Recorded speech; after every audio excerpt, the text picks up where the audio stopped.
आज डिक्लेअर करते की लोक 16 तारखेला निकाल असा देणार की प्रत्येक जण म्हणणार आईला हिला गुलाल कसा लागला. आज जर तुम्ही बघितला एका घराण्यात 2-2 तिकीट दिली एका पक्षाने, पण त्या पक्षानं कुठेही आमचा विचार आला नाही. आम्ही म्हणत नाही की तृतीयपंथी म्हणून उमेदवारी द्या. आज मी बोलू शकते, उत्तम प्रवक्ते, आता तर सगळ्या कोल्हापूरला माहिती आहे की मी काय काय बोलू शकते. क्वालिटीज होत्या आमच्यात, फक्त इतकंच होतं की पैसे नव्हते. राजकारणी गृहीत धरतात की पैशावरच सगळ्या निवडणुका होतात, तर कोल्हापूरची जनता यावेळेला दाखवून देईल त्यांना. आणि ज्या पद्धतीनं माझ्याकडे आता पैसे नाही, लोकांपर्यंत मी जायला लागले, गाठी भेटी गेले, प्रभाग मोठा आहे, शक्य तितका मी प्रयत्न करायला लागले. लोकांचे मला फोन येत आहेत की काहीतरी बदल पाहिजे, परिवर्तन पाहिजे. त्याच्यामुळं मतदार यावेळेला मला वाटत नाही की या सगळ्या पाकिटांना बळी पडतील. 5 माझ्या प्रभागात जर मत असतील तर त्यातलं 1 मत त्यांना मला द्यायला काही हरकत नाहीये. आपला नेता आपली अस्मिता म्हणून दिली, तर 1 मत तर माणूस प्रभागातल्या एखादा व्यक्ती बघून, पक्ष किंवा पैसा दुसरं काय न बघता तर देईल असे आम्हाला हे आहे. तर मी ठणकावून आणि खडसावून सांगते की उद्या जर मी नगरसेवक म्हणून जर लोकांनी मला ऍक्सेप्ट केलं तर नक्कीच 5 वर्षात त्यांना कुठलंही असं 5 वर्षानंतर काम राहणार नाही की शिवानीने हे केलं नाही. आणि त्यांना तो अधिकार असेल की का केलं नाही म्हणून माझं काम धरायचा. ज्या पद्धतीनं मी म्हणते की आज राजकारणी फक्त निवडणुकीपुरतं येतात, पण आज निवडणूक आल्यानंतर केएमटीतनं पण फिरतात आणि रंकाळा मॉर्निंग वॉक पण करतात.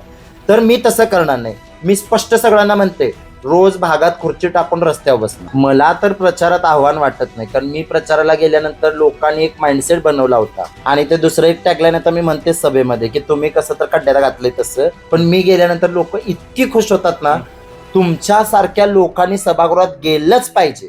आणि हे फक्त माझं नाक नाहीये, तर प्रभाग क्रमांक 20 मधल्या प्रत्येक जनतेचं अस्तित्व आणि अस्मितापणाला लागली. कारण 81 मधला एक नगरसेवक, तडफदार बोलणारा, वक्तृत्व, लोकांचे प्रश्नांची जाण असणारा नेता सभागृहात इथली लोक पाठवणार, आणि ह्याची मला 100% खात्री आहे. आज डिक्लेअर करते की लोक 16 तारखेला निकाल असा देणार की प्रत्येक जण म्हणणार आईला हिला गुलाल कसा लागला. मी स्वतः एक अर्ज लिहिलेला आहे, तर त्यामध्ये मी मतदारांना आव्हान केलेलं आहे की तुम्हाला ज्या समस्या आहे किंवा तुम्हाला अपेक्षित असणारा प्रभाग मला सांगा.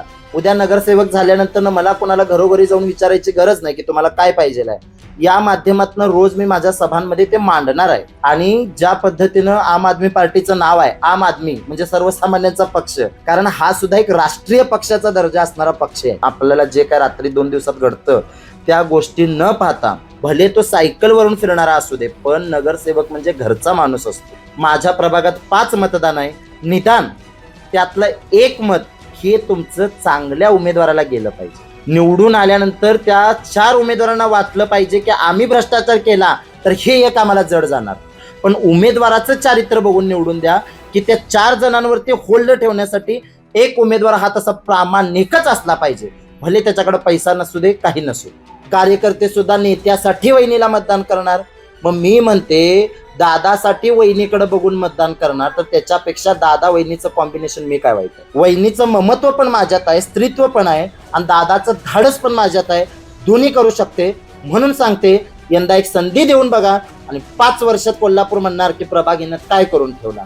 आणि महाराष्ट्र इथं अभ्यासायला येणार आणि कोल्हापुरात नवीन इतिहास घडणार. आणि मी आज गॅरंटी देते, 16 तारखेला सगळी मीडिया कोल्हापुरात येणार, कारण कोल्हापुरात थलावीला गुलाल लागलेला असणार.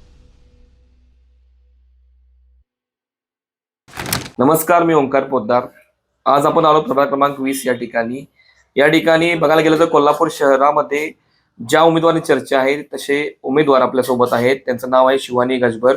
तसं बघायला गेलं तर कागल शहरामध्ये देखील याच्या आधी तृतीयपंथी उमेदवाराने नगरपालिकेचं निवडणूक लढवली होती आणि आज कोल्हापूर महानगरपालिकेमध्ये शिवानी गजबर ह्या निवडणूक लढवत आहेत आणि यांची चर्चा कोल्हापूरवर आहे. आपण त्याच्या चर्चा करणार आहोत, नेमकं त्यांचा अजेंडा काय आहे आणि त्या कोणत्या मुद्द्याला धरून ही निवडणूक लढवत आहेत. नमस्कार. नमस्कार. आता सर्वप्रथम आपण निवडणुकीला सामोरं जात आहात. पार्श्वभूमी सांगा मला की कसं या निवडणुकीमध्ये तुम्ही सहभागी झालात. ज्याप्रमाणे आता सगळ्यांना माहितीच आहे की आम्ही लास्ट 2-3 वर्षापासून, म्हणजे मी खूप हायलाईट झालेले आहे. त्यानंतर विविध माध्यमातून समाजाचे प्रश्न सोडवत असताना मी मंत्रालयीन स्तरावर असेल, प्रशासकीय स्तरावर काम करत असते. त्यावेळेला माझ्या लक्षात असं आलं की जर मला एखाद्या समुदायाला, घटकाला न्याय मिळवून द्यायचा असेल, मग तो सामाजिक, आर्थिक, राजनैतिक असेल, तर त्या लोकांच्यासाठी आम्ही या राजकारणामध्ये आलं पाहिजे. राजकारणामध्ये प्रत्येक जण म्हणतो की आम्ही सामाजिक कार्यकर्ते आहे. आता जर समजा रक्तदान शिबिर, अन्नदान वाटप, खेळ पैठणीचा असे कार्यक्रमाला जर हे लोक समाजकार्य आणि स्वतःला सामाजिक कार्यकर्ते म्हणत असतील तर ते समाजकार्य नव्हे. मी MSc MSW उच्च शिक्षित आहे, तर त्या माध्यमातून समाजकार्य काय की समाजातल्या किंवा प्रभागातल्या प्रत्येक ईच अँड एव्हरी पर्सनचा सामाजिक, आर्थिक आणि राजनैतिक सर्वांगीण विकास करणं, त्याचं स्किल डेव्हलपमेंट करणं आणि त्याला एक मनुष्य म्हणून जगण्यासाठी लागणाऱ्या दैनंदिन गरजा भागवण्यासाठी त्याच्यात ते कलागुण विकसित करणं. तर त्या माध्यमातून ते सगळं एकंदरीत असल्यामुळं कुठंतरी आम्हाला वाटलं की हा सर्व न्याय या राजकारणात द्यावा लागतो, कारण पॉलिसी मेकिंगचं काम हे राजकारणी करतात. आज जर तुम्ही बघितला, एका घराण्यात 2-2 तिकीट दिली एका पक्षाने, पण त्या पक्षानं कुठेही आमचा विचार आला नाही की आम्ही म्हणत नाही की तृतीयपंथी म्हणून उमेदवारी द्या, पण समाजामध्ये एक बदल. आज मी उच्च शिक्षित आहे, माझ्याकडे काय क्वालिटी नाहीये, आज मी बोलू शकते, उत्तम प्रवक्ते आहे. आता तर सगळ्या कोल्हापूरला माहिती आहे की मी काय काय बोलू शकते, माझे व्हिडिओज व्हायरल होत आहेत. तर क्वालिटीज होत्या आमच्यात, फक्त इतकंच होतं की पैसे नव्हते. मग प्रत्येक निवडणूक जर राजकारणी गृहीत धरतात की पैशावरच सगळ्या निवडणुका होतात, तर कोल्हापूरची जनता यावेळेला दाखवून देईल त्यांना की पैशापेक्षा मोठं जनशक्ती आहे. आणि ज्या पद्धतीनं माझ्याकडे आता पैसे नाही, लोकांपर्यंत मी जायला लागले, गाठी भेटी गेले, प्रभाग मोठा आहे, शक्य तितका मी प्रयत्न करायला लागले, लोकांचे मला फोन येत आहेत की काहीतरी बदल पाहिजे, परिवर्तन पाहिजे. त्याच्यामुळं मतदार या वेळेला मला वाटत नाही की या सगळ्या पाकिटांना बळी पडतील, कारण त्यांची तर मी म्हणत नाही की नाही, कारण आता 4-4 दुनी 8 उमेदवार आहेत दोन्ही बाजूचे, तर कदाचित सगळ्यांचे घेतील. 5 माझ्या प्रभागात जर मत असतील तर त्यातलं 1 मत त्यांना मला द्यायला काही हरकत नाहीये. कारण जर समजा 4 मतं तुम्ही एखाद्या तुमच्या आयडिओलॉजीने दिला, आपला नेता आपली अस्मिता म्हणून दिली, तर 1 मत तर माणूस प्रभागातल्या एखादा व्यक्ती बघून, पक्ष किंवा पैसा दुसरं काय न बघता तर देईल, अशी आम्हाला हे आहे. आणि ह्या संपूर्ण माध्यमातून मी इतकी म्हणजे सगळीजण शाश्वती आश्वासन देतात, तर मी ठणकावून आणि खडसावून सांगते की उद्या जर मी नगरसेवक म्हणून जर लोकांनी मला ऍक्सेप्ट केलं, तर नक्कीच 5 वर्षात त्यांना कुठलंही असं 5 वर्षानंतर काम राहणार नाही की शिवानीने हे केलं नाही. आणि त्यांना तो अधिकार असेल की का केलं नाही म्हणून माझं काम धरायचा. ज्या पद्धतीनं मी म्हणते की आज राजकारणी फक्त निवडणुकीपुरतं येतात, विधानसभा होऊन 1 वर्ष झालं, लोकसभा होऊन 2 वर्ष झाली, कुठला नेता परत आला नाही त्यांच्या घरला, पण आज निवडणूक आल्यानंतर केएमटीतनं पण फिरतात आणि रंकाळा मॉर्निंग वॉक पण करतात. तर मी तसं करणार नाही. मी स्पष्ट सगळ्यांना म्हणते, रोज भागात खुर्ची टाकून रस्त्यावर बसणं. मग असा नगरसेवक जर लोकांना पाहिजे असेल तर 1 मत देणं त्यांना काय मला वाटत नाही की अवघड आहे. आणि या माध्यमातून सगळ्यांना न्याय देण्याचं काम मी ह्या पॉलिसी मेकिंगच्या प्रोसेसमध्ये जाऊनच करू शकते. फक्त सामाजिक कार्यकर्ते म्हणून बाहेर राहून मी ती गोष्ट करू शकत नाही. आणि ह्या सगळ्याला कुठंतरी एकंदरीत आणि झालेले राजकारणाचं मलिनीकरण, ह्याला कुठंतरी आपले कोल्हापूर शहर आहे, या ठिकाणी करवीर काशी म्हटलं जातं. आणि ह्या आई अंबाबाई महालक्ष्मीच्या पदस्पर्शाने आणि ज्या शाहू महाराजांनी आरक्षणाचे मुहूर्तमेढ आपल्या या भारतामध्ये रोवून दिली, आज कित्येक देशामध्ये त्याचं अनुकरण केलं जातंय. तर अशा या पवित्र नगरीत कुठंतरी आई अंबाबाईनं एक नवदुर्गेचा अवतार आणि तिच्या आम्ही उपासक, ह्या उपासकांच्या हातामध्ये एक झाडूरूपी शस्त्र दिलेलं आहे की हे राजकारणाचं झालेलं मलिनीकरण आणि कोल्हापूरकरांना एक स्वच्छ राजकारण देण्यासाठीचं आम्हाला हे सगळं दिलेलं आहे. नक्कीच आता निवडणुकीला तुम्ही समोर चालत, काय आव्हानात वाटतंय का आव्हान प्रचार दरम्यान? मला तर प्रचारात आव्हान वाटत नाही, कारण मी प्रचाराला गेल्यानंतर लोकांनी एक माइंडसेट बनवला होता की एकतर हे नाहीतर एकतर ते, लावती चुना टिंब टिंब पुन्हा. आणि ते दुसरं एक टॅगलाईन आता मी म्हणते सभेमध्ये की तुम्ही कसं तर खड्ड्यात घातलंय तसं. तर या दोघांमध्ये त्यांना एक संभ्रम झाला होता. आपल्याकडे 2च ऑप्शन आहेत, पण मी गेल्यानंतर लोक इतकी खुश होतात ना, तुमच्यासारख्या लोकांनी सभागृहात गेलंच पाहिजे. आणि हे फक्त माझं नाक नाहीये, तर प्रभाग क्रमांक 20 मधल्या प्रत्येक जनतेचं अस्तित्व आणि अस्मितापणाला लागली मी सभागृहात जाणं.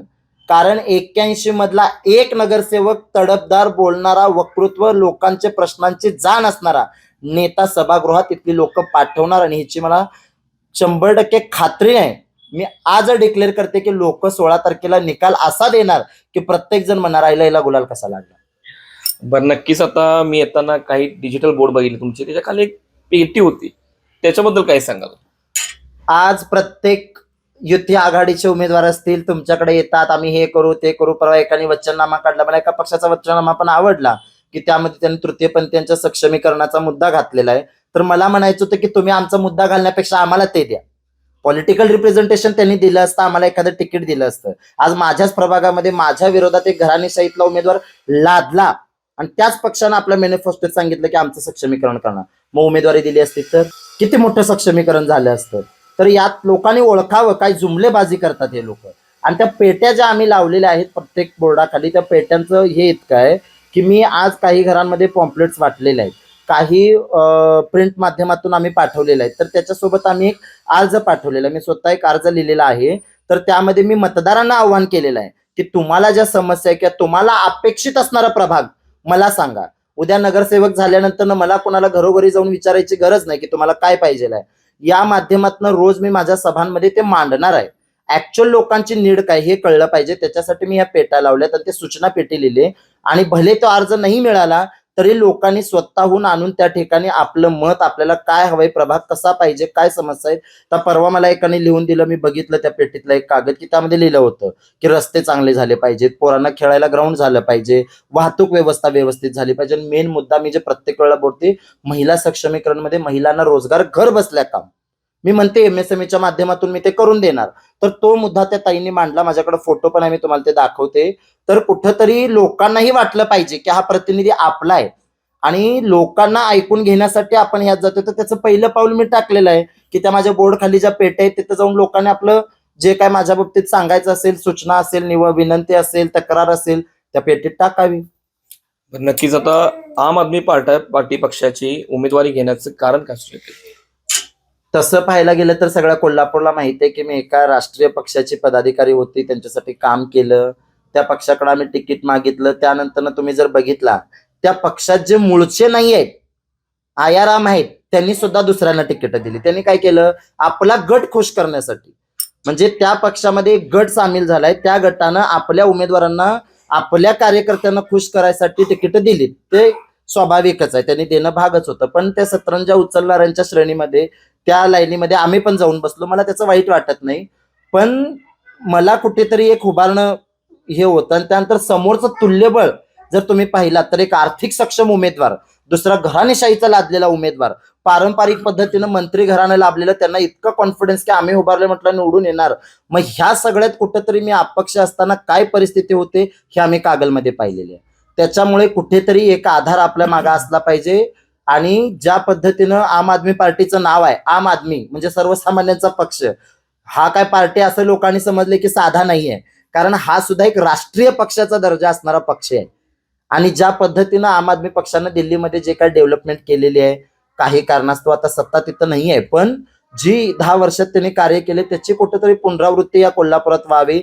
आणि एक आयडिओलॉजिकली म्हणजे मी एक सुशिक्षित कार्यकर्ते म्हणून जे अभिप्रेत मला राजकारण आहे ते कुठेतरी मला या पक्षामध्ये आपलंसं वाटलं, त्याच्यामुळे मी या पक्षाची उमेदवारी घेतली. पण काय आव्हान कराल तुम्ही मतदारांना ह्या तुमच्या निवडणुकीच्या माध्यमातून? माझं कोल्हापूरमध्ये इतकंच सांगणं आहे, फक्त माझ्या प्रभागासाठीचं नाही आहे, तर संपूर्ण कोल्हापूरच्या जनतेला सांगणं आहे, ही निवडणूक 10 वर्षानंतर आली. या ठिकाणी कुठल्याही आपल्या जवळचा व्यक्ती किंवा हे बघून किंवा आपल्याला जे काय रात्री 2 दिवसात घडतं त्या गोष्टी न पाहता तुमच्या प्रभागाच्या सर्वांगीण विकासासाठी सक्षम उमेदवार, पैशाने नव्हे किंवा फॉर्च्युनर घेऊन फिरणारा, इंडिका क्रिस्टा घेऊन फिरणारा नव्हे, भले तो सायकलवरून फिरणारा असू दे, पण नगरसेवक म्हणजे घरचा माणूस असतो.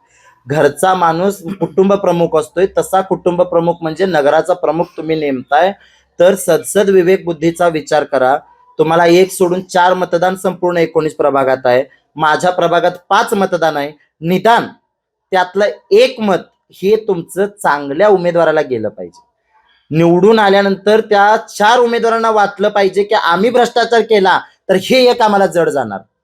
असा एक तरी उमेदवार प्रत्येक प्रभागात पक्षाने निवडून दिला पाहिजे, तो अपक्ष असो किंवा दुसरा कुठल्या पक्षाचा असो, पण उमेदवाराचं चारित्र्य बघून निवडून द्या की त्या 4 जणांवरती होल्ड ठेवण्यासाठी एक उमेदवार हा तसा प्रामाणिकच असला पाहिजे, भले त्याच्याकडे पैसा नसू दे, काही नसू दे. तर आता बघितलात तुम्ही, तर जसं 50% महिला आरक्षण जे कॉन्स्टिट्युशनल अमेंडमेंट 71-72 नगर परिषद पंचायतांचं झालं, मग त्या पद्धतीने ते आता आपल्याकडे स्थानिक स्वराज्य संस्थांमध्ये 50% आरक्षण पडलं.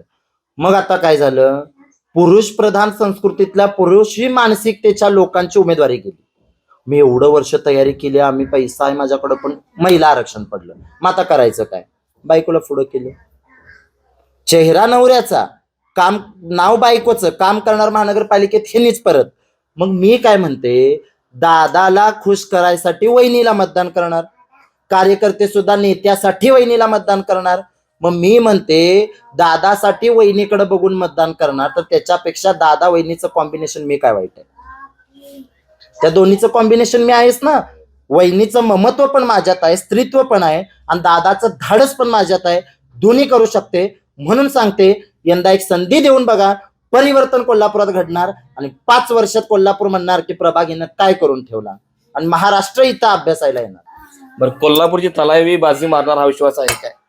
ज्या दिवशी आम्ही थलायवी लोडिंग म्हटलं त्यावेळेला आम्हाला लोकांनी हे केलं, आणि थलायवी ऑलरेडी झालेलं आहे आणि ते रिपीट कोल्हापुरात होणार आणि कोल्हापुरात नवीन इतिहास घडणार. आणि मी आज गॅरंटी देते 16 तारखेला सगळी मीडिया कोल्हापुरात येणार, कारण कोल्हापुरात थलायवीला गुलाल लागलेला असणार.